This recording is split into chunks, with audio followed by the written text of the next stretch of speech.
con ustedes.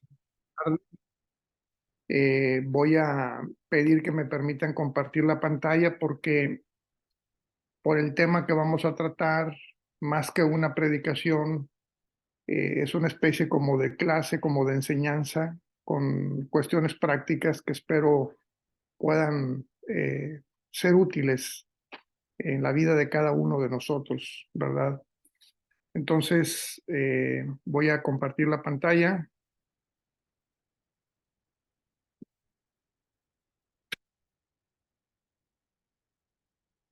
pero todavía no me lo permitían, ¿verdad? Ya está habilitado, pastor, para que comparta la pantalla. Estamos viendo ahorita su home screen de su computadora. Ah, ok, entonces déjeme ver si se ve. Sí, correcto, y ahí ya están las láminas. Muy bien, muy bien. Pues nuestros hermanos Trejo que nos dirigen en el Ministerio de la Edificación, eh, encargados de los cultos de los viernes, programaron para este mes una serie de temas que tienen que ver con la iglesia que Dios espera que seamos, ¿no? La iglesia que debemos de ser. Y bueno, hemos estado con 3 reflexiones previas a esta cuarta. Esta que me corresponde a mí tiene como título La iglesia como comunidad terapéutica. Quizá el nombre sea nuevo para algunos de nosotros, pero la verdad es que es un ministerio que ya tiene tiempo de trabajarse en muchos países respecto a la misión de la iglesia. Entonces, voy a ir avanzando en la clase de esta noche y al final también para complementar voy a dar tiempo por si alguien tiene alguna pregunta, alguna opinión que quiera compartir. La idea es que podamos edificarnos unos a otros. Muy bien, entonces,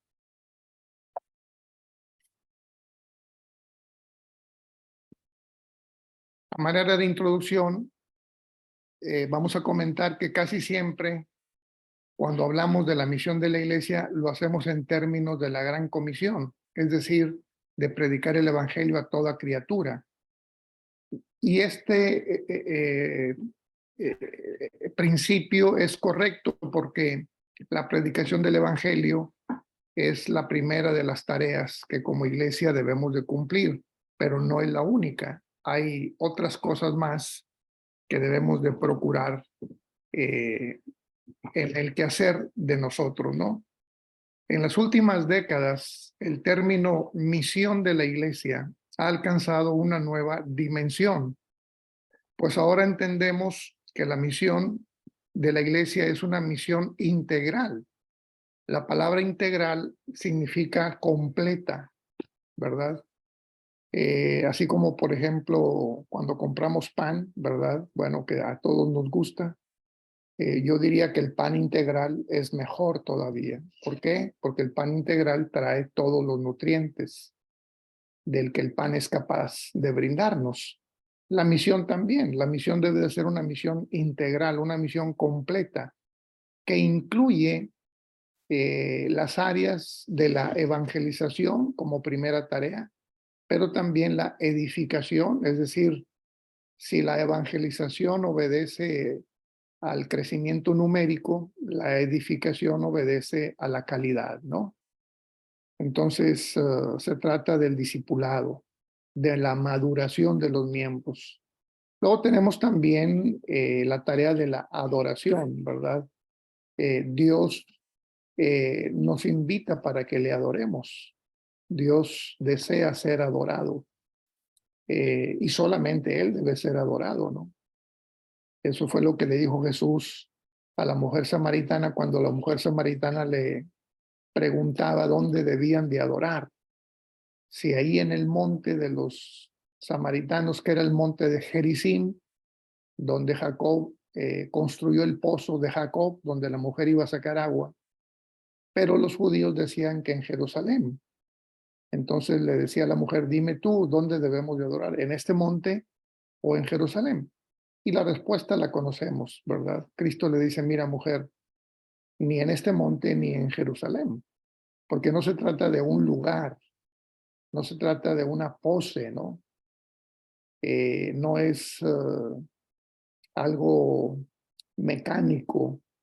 Más bien Cristo dice, los verdaderos adoradores adorarán al Padre en espíritu y en verdad. Y el Padre busca a estos adoradores que le adoren en espíritu y en verdad.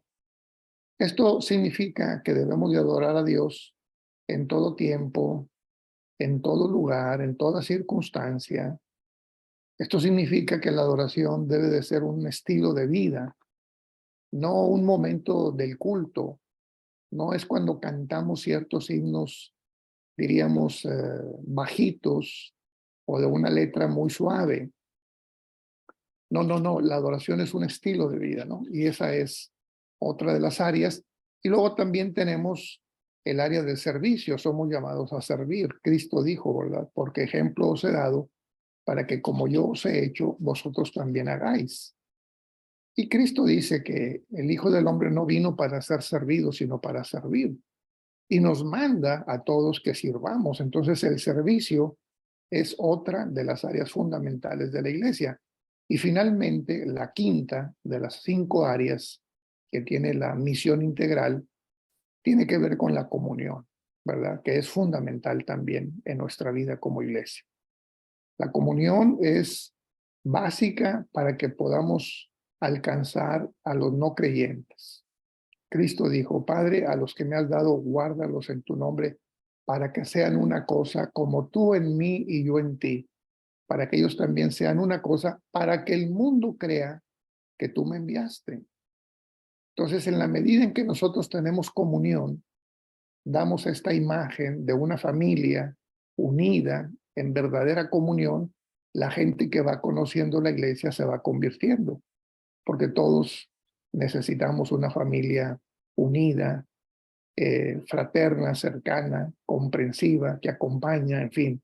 Entonces, aquí tenemos 5 áreas de la misión integral de la iglesia que debemos de ser, lo que Dios espera que seamos. Una iglesia que evangeliza, una iglesia que edifica, una iglesia que adora, una iglesia que sirve y una iglesia que tiene comunión. Ahora, debemos reconocer que hemos dejado de lado, diríamos, un aspecto muy importante en la misión. Ya no algo aparte de los 5 postulados que dije hace unos momentos, sino en todo lo que hagamos como iglesia, debemos de tener también en mente que también somos llamados para promover la salud, la sanidad, ¿no?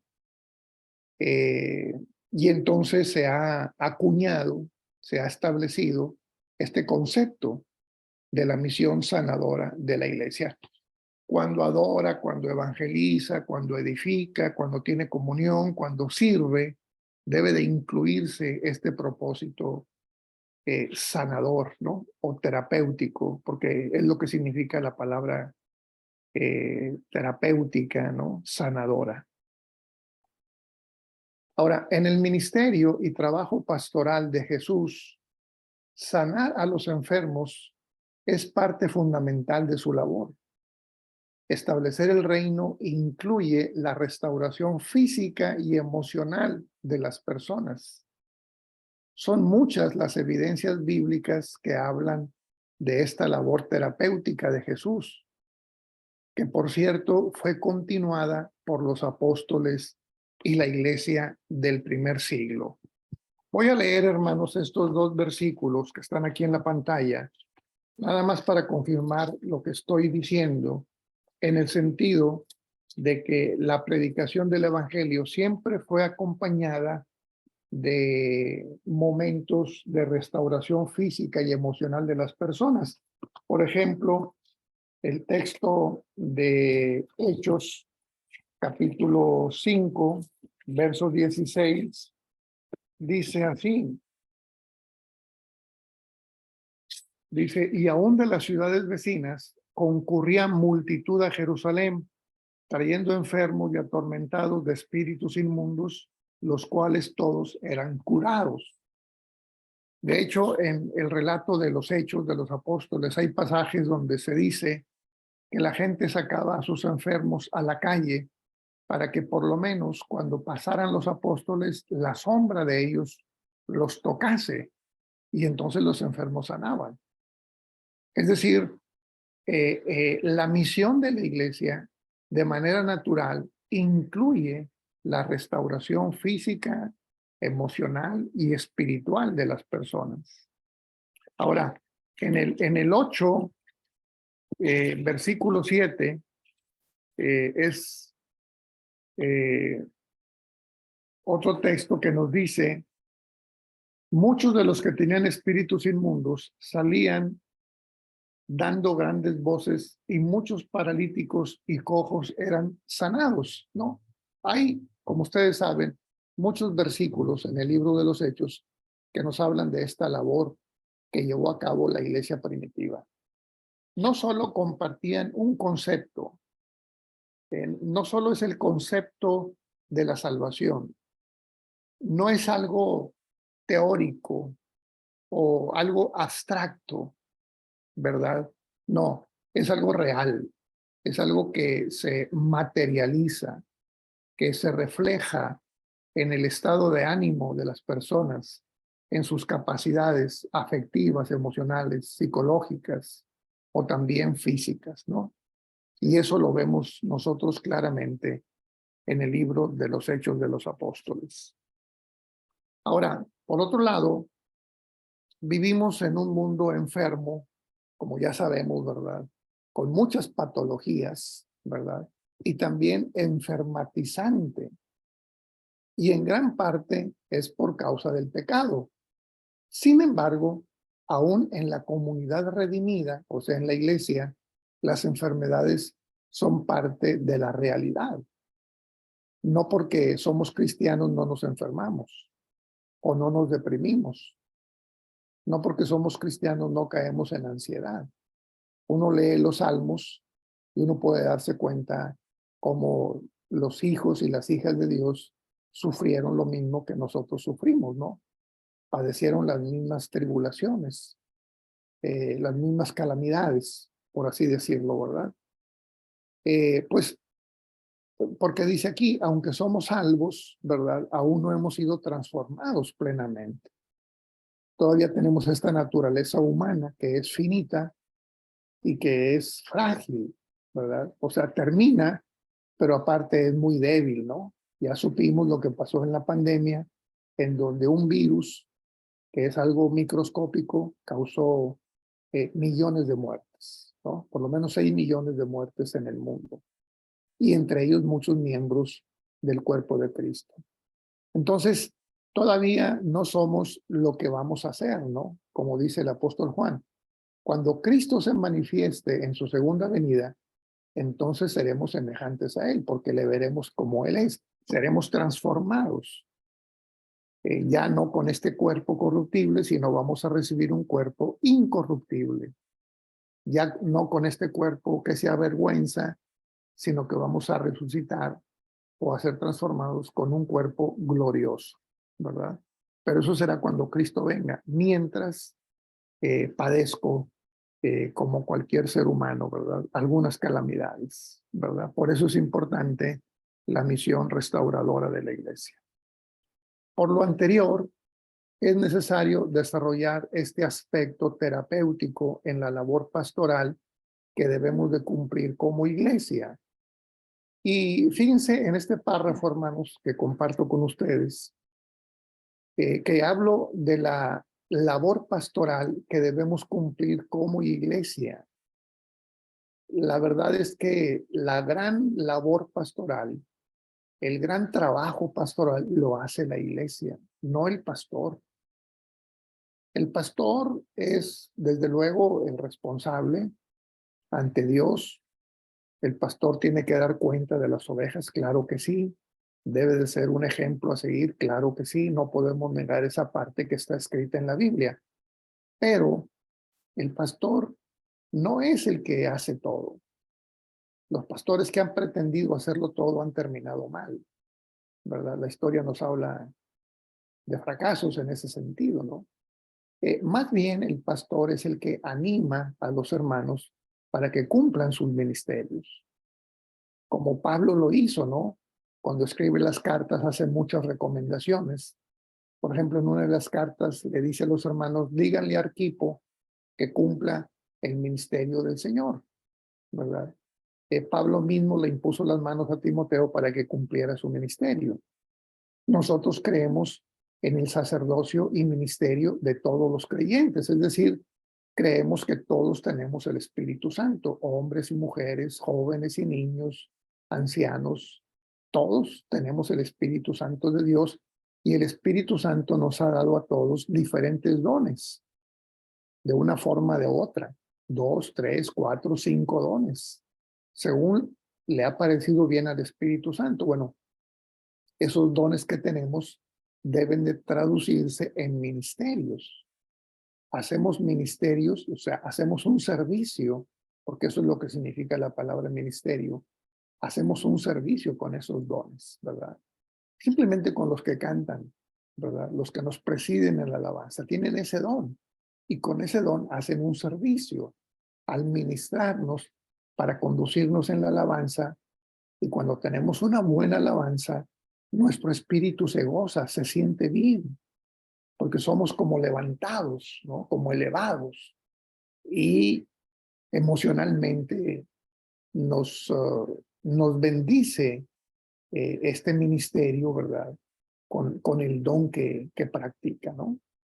Eh, entonces, la labor pastoral realmente es una labor de toda la iglesia. Por eso se habla siempre de la labor pastoral de la iglesia, ¿verdad? Muy bien. Somos llamados también para aliviar el dolor y el sufrimiento de la gente como parte de la misión. De hecho, donde llega el evangelio hay una transformación en todos los sentidos. Si me apura un poco, hasta en el aspecto económico, las personas son bendecidas. ¿Por qué? Porque aprenden a manejar de una mejor manera sus finanzas.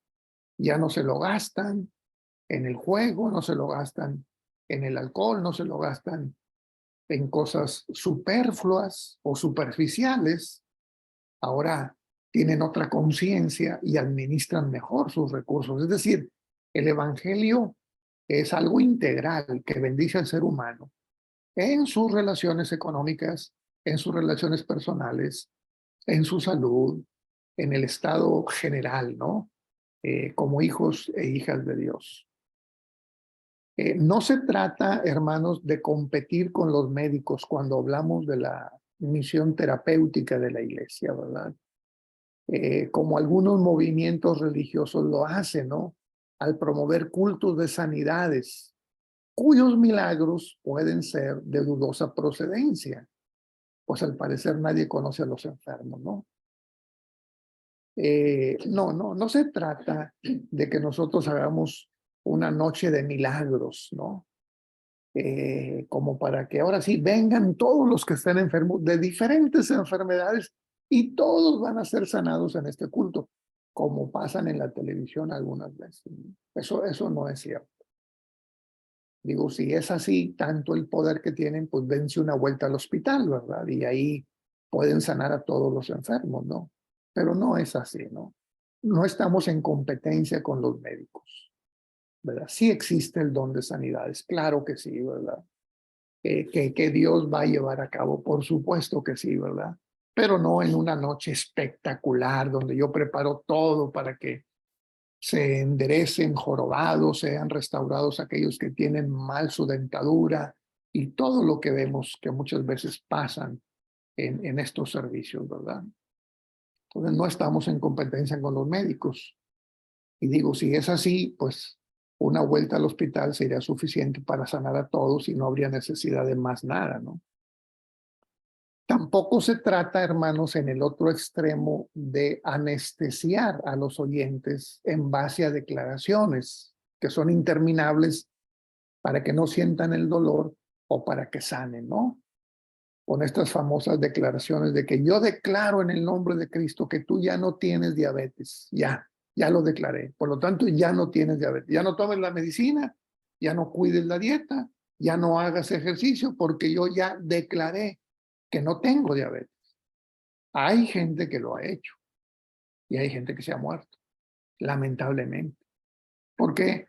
Porque no se trata de negar la enfermedad que tenemos, sino de asumirla, ¿verdad? No se trata de una anestesia espiritual, ¿no?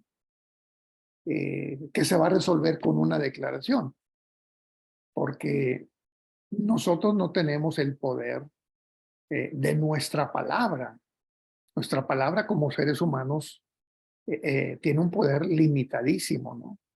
La Biblia dice, mira, Cristo, no prometas, no prometas, porque generalmente no tienes la capacidad para cumplir lo que prometes.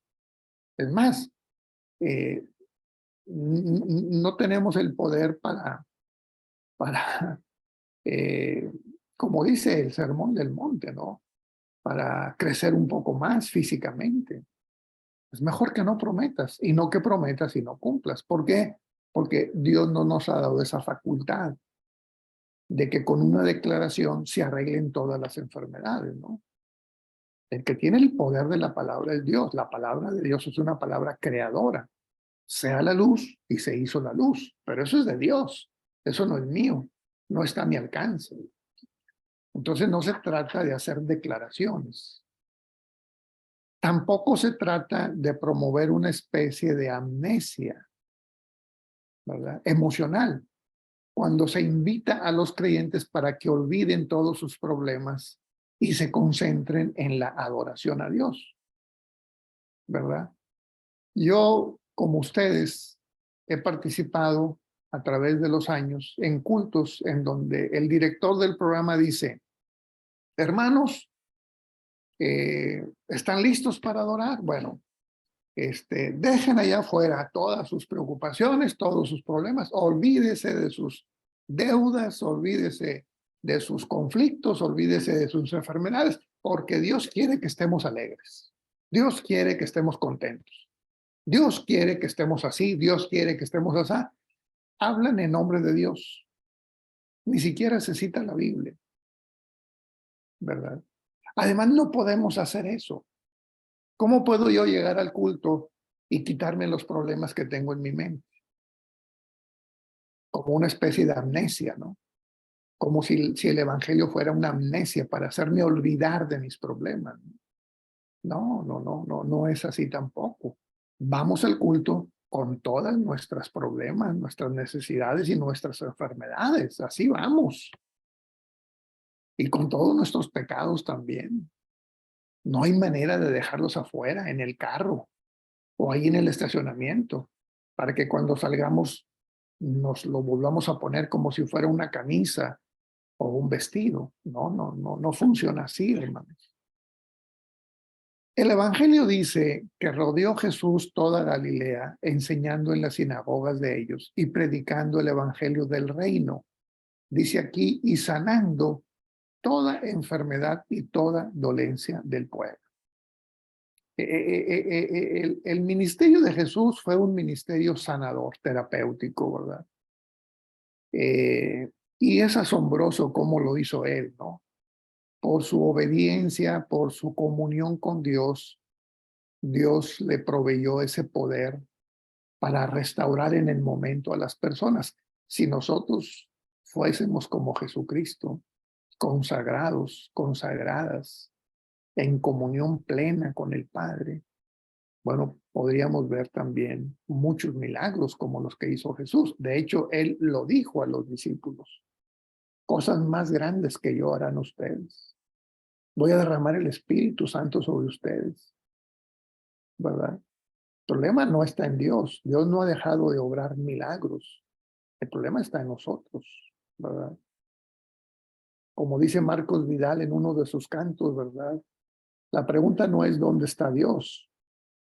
Dios está aquí. La pregunta es dónde están aquellos hombres y mujeres de Dios. ¿Dónde está aquel Elías? o aquel Moisés, ¿verdad? ¿Dónde están los profetas de hoy? ¿Dónde están? ¿Quiénes son los profetas de hoy? Los siervos y siervas de Dios. Esa es la pregunta, ¿verdad? Ahora, en el texto del profeta Isaías 53 que todos conocemos, es muy significativo que Cristo cargó en sus hombros el pecado de todos nosotros, ¿no? Dice el texto, por su llaga fuimos curados, ¿no? Cristo tomó sobre sí mismo nuestras enfermedades, ya en un sentido teológico mucho más profundo, pero no voy a hablar más sobre eso, simplemente quiero concentrarme en lo que nos toca hacer como iglesia respecto de esta misión sanadora que debemos de tener. Ahora, ¿qué podemos hacer como iglesia para promover la salud emocional y física de los creyentes? ¿Qué podemos hacer, hermanos? ¿Cómo le hacemos para que no haya tanta crisis, tanto conflicto emocional, espiritual, físico, ¿verdad? O tanto pleito, tanto conflicto, diríamos, o tantos contratiempos en las diferentes áreas de nuestra vida. Bueno, vamos a compartir aquí algunas pautas para el trabajo pastoral. ¿De quién, hermanos? De la iglesia. Es el trabajo pastoral de la iglesia. Porque no es posible que una sola persona haga todo, ¿no? Imagínense que en una orquesta una sola persona está tocando el piano, luego corre y va y toca la guitarra, y luego corre y va y toca el saxofón, y luego corre y dirige un poco, y luego va y toca el pandero, y luego va y toca, no sé, el violín. Pues es imposible, ¿verdad? Quienes tocan en una sinfónica, en una orquesta, pues son los músicos, todos los músicos. Hay uno que dirige, claro que sí, pero todos tocan. Entonces, así es también en el trabajo pastoral de la iglesia. Número uno, debemos reconocer, hermanos, que la fe cristiana es por naturaleza terapéutica, ¿no? Y voy a explicar este concepto, porque esta es una pauta que debemos de compartir nosotros, conocerla y compartirla, porque es muy valiosa, ¿no? Y no estamos hablando aquí de escapismos, ni de anestesia, ni de amnesia, ni de declaraciones, ni cosas por el estilo. Estamos hablando de cosas reales. Reconocer que la fe cristiana es por naturaleza terapéutica, es decir, hermanos, creer en el Evangelio nos hace bien. Creer a la palabra de Dios es muy saludable, porque cuando nosotros creemos, entonces tenemos esperanza, porque la Biblia nos habla de las promesas de Dios. Yo recuerdo cuando era niño que mi padre el sábado en la noche nos decía, por ejemplo, que al otro día domingo nos iba a llevar a pescar, ¿no? Porque a él siempre le gustó la pesca. Y entonces yo me dormía, pero quería que ya amaneciera. ¿Por qué? Porque tenía una promesa de mi padre que me iba a llevar de pesca. Entonces yo me sentía bien ese sábado en la noche y ya quería que fuera domingo. ¿Por qué? Por la esperanza de estar con él, de ir con él y pasar un tiempo con él. Bueno, eso sucede hasta el día de hoy, hermanos. Si usted le hace una promesa a su hijo o a su hija, ¿verdad? Va a sentirse bien, va a sentirse querido, va a sentirse amado. Hay planes para él, para ella. Dios es exactamente así, ¿no? Él tiene muchas promesas para nosotros. Algunas ya se cumplieron, otras se están cumpliendo y otras se van a cumplir.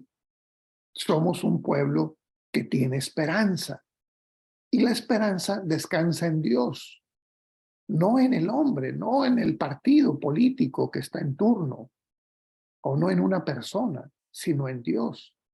Dios es fiel. Cristo es el mismo ayer, hoy y por siempre. En ellos no hay variación. Son completamente fieles, ¿no? Dios es la roca, dice el Salmo, cuya obra es perfecta. Todos sus caminos son rectos. Dios no es hombre para que mienta, ni hijo de hombre para que se arrepienta. Entonces el solo hecho de creer ya nos hace bien emocionalmente, porque tenemos futuro, ¿verdad? Ahora, también la práctica del culto, de lo que hacemos, también nos hace sentir bien. Cuando cantamos nos sentimos bien. A veces incluso hasta lloramos de emoción. Es un llanto saludable, porque pasó algo adentro de nosotros. Dios, a través de las palabras que se cantan, ha tocado ciertas fibras de nuestro corazón. El Espíritu Santo lo ha hecho. Y entonces nos sentimos bien. Se nos pone la piel chinita, porque hay una emoción, hay una descarga de sustancias que hay en el cerebro que producen bienestar, cierto placer.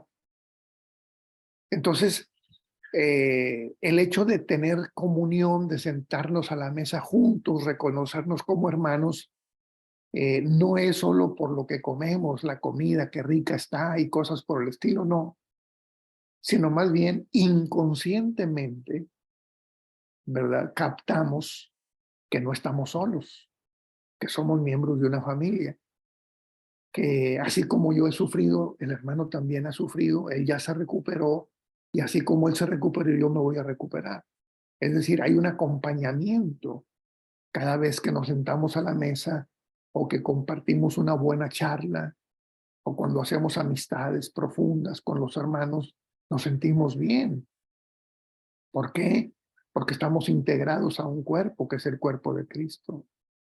Entonces, esto y mucho más eh, tiene la fe cristiana, ¿verdad? Que nos hace sentir bien, produce cierto bienestar, ¿no? Entonces, por eso es importante, hermanos, el culto, por ejemplo, ¿no? Es una pena que después de la pandemia algunos creyentes no regresaron al culto, ¿verdad? Porque se están perdiendo de mucho, porque el culto sigue siendo eh, bíblico, está vigente, es para hoy. El Señor nos acompaña en cada culto que hacemos. Representa una bendición muy grande porque es un momento muy importante donde crecemos espiritualmente, obtenemos más conocimiento, más confianza, más consuelo también. Hay cultos que son muy consoladores, ¿no? Cuando escuchamos un testimonio, por ejemplo, somos consolados. Entonces, ahí está, diríamos, la medicina, ¿no?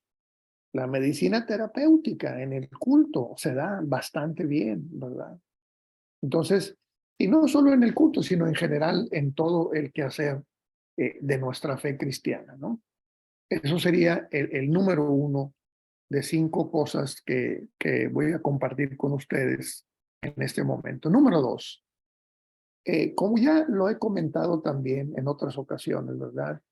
Los cristianos debemos de eliminar toda fuente de sufrimiento innecesario, porque el ser humano, hermanos, padece muchas cosas de las cuales no hay por qué padecer, no hay necesidad de padecer. Son cosas que nosotros lamentablemente compramos, como si la vida no trajera ya sus propios problemas, ¿no? Entonces hay que eliminar aquello que nos hace daño. No tenemos por qué hacerlo, ¿verdad? En el cristianismo, hermanos, el Espíritu Santo trabaja para moldear nuestro carácter, ¿verdad? Se supone que Cristo se va formando en cada uno de nosotros. Ahí tenemos que trabajar para romper con algunos vicios que traíamos desde niños, desde adolescentes, desde jóvenes, ¿verdad? A lo mejor fuimos formados en un hogar muy violento, o a lo mejor sufrimos violencia de niños, ¿verdad? O maltrato, o cierto abandono. Y entonces muchas veces lo que hacemos es repetir ese modelo porque fue el modelo que yo aprendí. Pero ya no, hermanos, no tenemos que repetirlo porque ya conocemos a Cristo. Ya fuimos alcanzados con el Evangelio, ya tenemos las armas suficientes para no ser lo que antes éramos, ¿no? Acabamos de revisar todo el fruto del Espíritu Santo, ¿no? Cultivando los frutos del Espíritu Santo. Mañana es la última lección en la escuela sabática. Y hablamos del amor, de la paz, de la paciencia, de la bondad, de la benignidad, de la templanza, es decir, del dominio propio, de la mansedumbre, ¿no? De la sabiduría. Son ya, diríamos, parte de nuestro carácter como cristianos y como cristianas. De eso se trata, hermanos.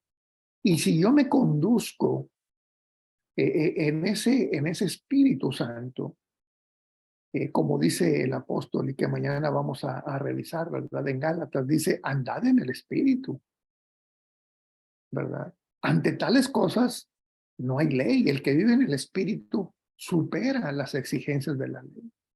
Y nos ahorramos muchos problemas. Nos ahorramos muchos problemas. Por ejemplo, pensemos en la violencia, hermanos. Con el solo hecho de abandonar la violencia, nos ahorramos muchos dolores de cabeza, muchos conflictos, muchas discusiones. Si somos mansos, por ejemplo, nos ahorramos muchos problemas. Si tenemos dominio propio, nos ahorramos muchas dificultades. Cristo dice, aprended de mí que soy manso y humilde de corazón y hallaréis descanso para vuestras almas. Entonces, imagínense, fíjense en ese texto que estoy citando. Aprended de mí que soy manso y humilde de corazón y hallaréis descanso. ¿No? Ahí está la terapia. La terapia está al alcance de nosotros. ¿Quieres dormir bien por la noche? ¿Quieres estar tranquila? ¿Quieres tener un sueño reparador? A lo mejor la opción no es en Walmart con una buena dosis de somníferos. La primera opción es el Evangelio. No digo que ya no vamos a padecer insomnio jamás en la vida, ¿no? Porque eventualmente podremos tenerlo. Pero las pautas para una misión terapéutica están dadas en la palabra de Dios, ¿verdad? Aprendan de mí que soy manso y humilde y van a encontrar reposo para vuestras almas. Si algo padecemos en este tiempo, hermanos, es la falta de paz, la falta de reposo interior, mental me refiero, ¿verdad? Y está al alcance de nosotros. Entonces, no hay que sufrir, hermanos, innecesariamente, ¿verdad? También otra cosa que nos provoca mucho estrés son las deudas, cuando las tarjetas de crédito están a tope. Eso es causa de mucha discusión en el ámbito de la pareja o de los padres con los hijos, porque a veces vamos más allá de donde debemos de ir en términos financieros, ¿no? Y bueno, debemos también de eliminar, si yo estoy sufriendo porque estoy gastando demasiado, bueno, voy a reducir mis gastos para no tener estas crisis, ¿verdad? No gastemos más de lo que ganamos y vamos a tener una mejor administración. Ahora, yo no soy nadie, hermanos, y lo digo honestamente delante de Dios, para decirle a nadie, ¿verdad? Cómo debe de gastar su dinero, porque no es mi papel, ¿verdad? Eh, cada quien es libre de hacer lo que mejor le parezca, lo que crea que es mejor para él, para su familia, para ella, para su familia, ¿verdad?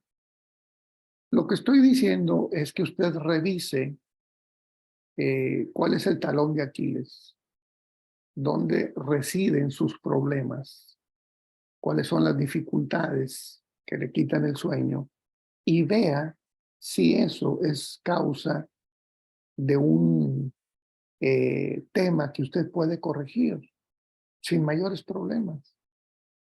Cuando el sufrimiento que tenemos es un sufrimiento innecesario, ¿no?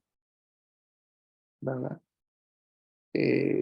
Entonces piensa en eso, ¿verdad? No voy a hablar más de este punto 2 porque también lo he comentado en otras ocasiones. Número 3, hay que evitar el juicio y la condenación entre los miembros de la iglesia y aún entre la gente del mundo, ¿verdad?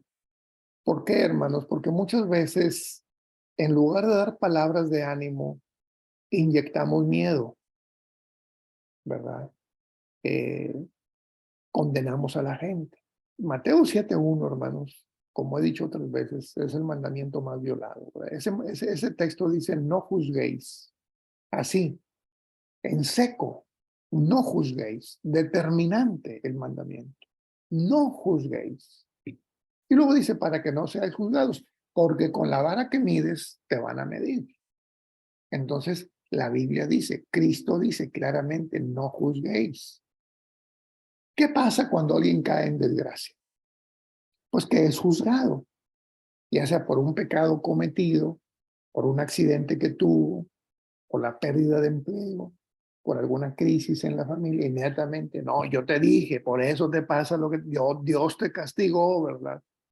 Y entonces en lugar de aliviar, estamos enfermando más, como si no tuviera el pobre ya bastante con lo que tiene. Todavía vamos y le dejamos caer otro golpe, ¿no? Es como si un soldado está herido y el compañero, en lugar de levantarlo, le mete otro disparo. Lo vuelve a herir en la otra pierna, ¿no? Pues lo acaba de amolar. No somos llamados a juzgar, hermanos. Somos llamados a ayudar, ¿verdad? Si tú vieres caer a tu hermano en alguna falta, háblale con amor, dice Pablo, considerándote a ti mismo, no sea que tú también vayas a caer en lo mismo. Restáuralo con amor, con misericordia, considerándote a ti mismo. Esa es la labor terapéutica de la iglesia. Que un hermano tropezó, que cometió una falta, nada de juicios, no somos Dios. Dios es el único que puede juzgar. Que a un hermano le fue mal en un negocio, perdió el dinero que tenía, vamos a decirle, hermano, hay que intentarlo de nuevo. Hay que aprender esta lección. No te desanimes. Vamos adelante. Y no eh, dejar caer en él, ¿verdad? Todo el peso del juicio y de la condenación, ¿verdad? Y mucho menos diciéndole, Dios te castigó porque tú eres esto, tú eres lo otro, y lo terminamos de arruinar. No. La misión terapéutica de la iglesia es de brindar consuelo, de brindar ánimo, esperanza, ¿verdad? Fíjense lo que dice Juan 3:17, que casi nadie se sabe de memoria, ¿verdad? Porque todo el mundo conoce San Juan 3:16, pero el 3:17, hermanos, es igual de importante que el 16. Nada más que el 3:17 dice así, porque no envió Dios a su Hijo al mundo para que condene al mundo, más para que el mundo sea salvo por él. Fíjense, hermano, qué bello pasaje, ¿no? Después de el 3:16 que todos conocemos, Juan dice, más bien Cristo dice, porque no envió Dios a su Hijo al mundo para que condene al mundo. No, porque el mundo está condenado, hermanos, ya no necesita más condena, está condenado. Cuando un hermano cae en desgracia, ya está en desgracia, no necesita más desgracia. Perdió el empleo, está con pérdidas económicas, perdió la salud, tuvo un accidente, hubo un conflicto familiar, se fue uno de sus hijos de la casa, en fin, no, está en una desgracia, no necesita más desgracia, ¿no?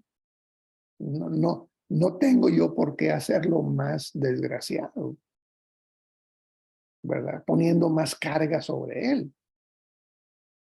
El mundo que está caído, el mundo que está en desgracia, fue atendido por Cristo, no poniéndole más desgracia al mundo, ¿verdad? No vino al mundo para condenarlo, no, vino para salvarlo. Entonces nuestra misión, hermanos, es la misma de Cristo. que viéndonos condenados por el pecado, nos libró de la condena, nos levantó de la caída, ¿no? Entonces ese sería el tercer punto en la misión sanadora de la iglesia. Perdón, sí, tercero, ¿verdad? Pues este debe ser el cuarto. Para ir concluyendo, hermanos, que este concepto también ya lo hemos trabajado en otras oportunidades, ¿verdad? En donde decimos que hay que promover un encuentro personal de Dios como Padre, ¿no? Ojo, padres y madres de familia, ¿qué imagen estamos transmitiendo a nuestros hijos de Dios? ¿Qué imagen? ¿Es la imagen del Dios vengativo, de un Dios iracundo, de un juez que condena, o es la imagen del Padre que nos ama? ¿Cuál es la imagen que estamos transmitiendo? Porque en la Biblia la imagen que prevalece es la imagen de Dios como Padre. 150 veces, más de 150 veces en el Evangelio, especialmente Cristo, ¿verdad? Y otros hablan de Dios como Padre. Es la imagen que más socorrida está en la Biblia, ¿no? Entonces hablemos de Dios como Padre. Y si me apuran un poco, no como Padre así lejano, sino como Abba Padre, ¿no? Dice Pablo, Abba Padre. Nuestro espíritu clama Abba Padre. Abba es un término hebreo que significa papi, daddy. Como veo yo que algunos niños, de nuestros niños, le hablan a su papá y le dicen daddy, daddy, daddy, porque es lo más cercano que puede haber en el inglés, diríamos, ¿no? Es el Abba en hebreo, papi en español. Entonces, eso también nos hace mucho bien, tener la confianza de dirigirnos a Dios como Padre. ¿Qué es lo que dice Jesús en el Padre Nuestro cuando recomienda que oremos así? Pues lo primero que dice el Padre Nuestro es, Abba, Abba, Padre, Padre mío, Padre nuestro, ¿verdad? Esa es la forma en que tocamos a la puerta, ¿no? Esa es la forma en que nos acercamos al pecho, al corazón de Dios. Con esas palabras, Dios quiere que le digamos Padre, ¿verdad? ¿Cómo quiere Dios que le hablemos? A veces decimos, omnipotente Dios, ¿verdad? Omnisciente. No, no digo que esté mal, hermano. Pero cuando le preguntaron a Cristo, ¿cómo quiere Dios que le llamemos? ¿Cómo nos podemos dirigir a Dios? Cristo dijo, díganle Abba. Es como Él quiere que le llame. Y Cristo siempre le llamó así, Padre, Padre, Padre. Entonces, esto también es muy terapéutico. Depende de la imagen que tengamos de Dios. La imagen que la iglesia debe de difundir de Dios es la de Dios como Padre. Bueno, 4, realizar una verdadera integración de la iglesia como familia de Dios, ¿verdad? Juan 1:11 dice, a los suyos vino, los suyos no lo recibieron, pero a todos los que le recibieron les dio la facultad de ser hechos hijos de Dios a los que creen en su nombre. ¿Qué somos, hermanos? Somos hijos de Dios, somos hermanos. Y como dijo un profesor muy apreciado, eh, somos hermanos de sangre en la iglesia. En la iglesia somos hermanos de sangre, de la sangre preciosa de Cristo Jesús, que es más fuerte que la sangre de la familia. ¿Por qué? Porque hay hermanos que no se hablan entre sí. Hay padres que abandonan a sus hijos, hay hijos que abandonan a sus padres. El lazo fuerte no es el lazo de la sangre familiar, ¿no? Ya lo hemos visto en carne propia. No, no, no, no. La sangre que une, la sangre que realmente unifica, que fortalece la unión es la sangre de Cristo. Y esa sangre nos ha hermanado a todos nosotros. Entonces, por eso nos llamamos hermanos, porque tenemos un mismo Padre y somos familia de Dios. Y Cristo es nuestro hermano mayor, ¿no? Como se ha dicho y se ha dicho bien. Y concluyo, hermanos, con este quinto punto, ¿verdad? Que es un poco controversial, pero lo voy a dejar aquí en su mente y en su corazón. Debemos de promover la confesión de pecados. No es algo fácil, hermanos, por supuesto que no. Pero la Biblia dice, el que confiesa sus faltas y se aparta, alcanzará misericordia. Proverbios 28:3. Más el que los encubre, irá a menos. Y luego primera de Juan 1:9, hijitos, confesaos vuestras faltas los unos a los otros. Si confesamos nuestras faltas, el Señor es fiel para perdonarnos. Entonces la Biblia nos habla de confesión, ¿verdad? El problema que tenemos, ¿verdad? Que yo espero que nuestra iglesia amada, nuestra iglesia Montermont, nunca lo tenga, es que cuando alguien recibe una confesión, no guarda ese secreto, no es discreto o discreta y lo divulga. Y entonces hace mucho daño. Por eso a veces no queremos hablar. Pero usted busque a alguien de confianza, ¿verdad? Que sea una persona discreta y confiese. El que confiesa sus faltas y se aparta, alcanzará misericordia. Confesaos vuestras faltas unos a otros, interceder los unos por los otros, orar los unos por los otros, porque eso nos alivia, hermanos. Por eso lo dice la Biblia. Si no, no lo dijera. Yo no puedo perdonar pecados, ni usted me puede perdonar los pecados. El único que perdona los pecados es Dios por medio de Jesucristo. Pero entonces, ¿por qué la Biblia nos dice confesaos vuestras faltas los unos a los otros? Ah, pues nos dice eso porque eso nos alivia. Eso es terapéutico.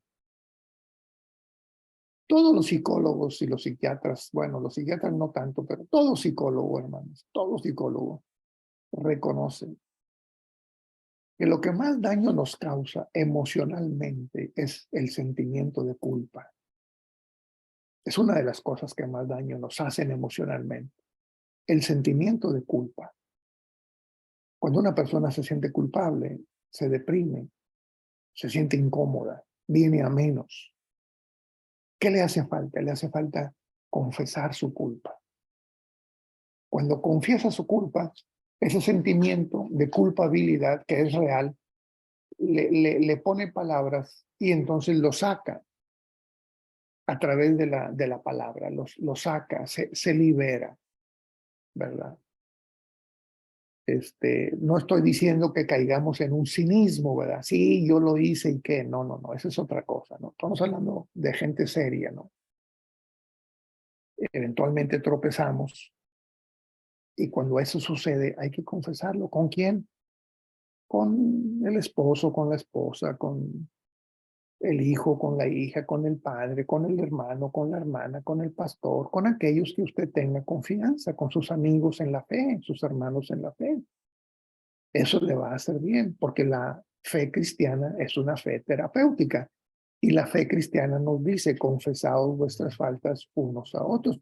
No tiene por qué cargar solo o sola con ese sentimiento de culpa. Hay personas que le pueden ayudar. Ahora termino con esto. Si a usted alguien le confiesa algo por lo que más quiera, no lo divulgue, no lo divulgue, porque entonces va a ser peor las consecuencias, ¿no? Entonces vamos a estar más enfermos. Tenemos que ser muy discretos. Si nos piden que no lo divulguemos, no lo hagamos, ¿verdad? O al menos cuando lo haga tenga el permiso de la persona que se lo confió.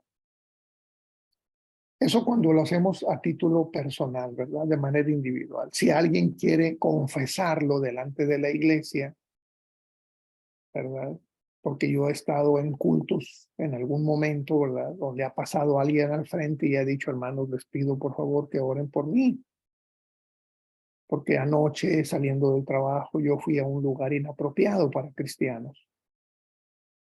Tengo ese problema y no puedo más con eso. Por favor, ayúdenme. Luego los hermanos fueron, lo abrazaron y le dijeron, ¿a qué hora sales del trabajo? No, pues salgo a las 8 de la noche. Mañana paso por ti. Yo voy por ti. Yo te acompaño para que llegues directo a la casa. La misión terapéutica de la iglesia. No estás solo. Yo te acompaño. Muy bien. Preguntas, hermano.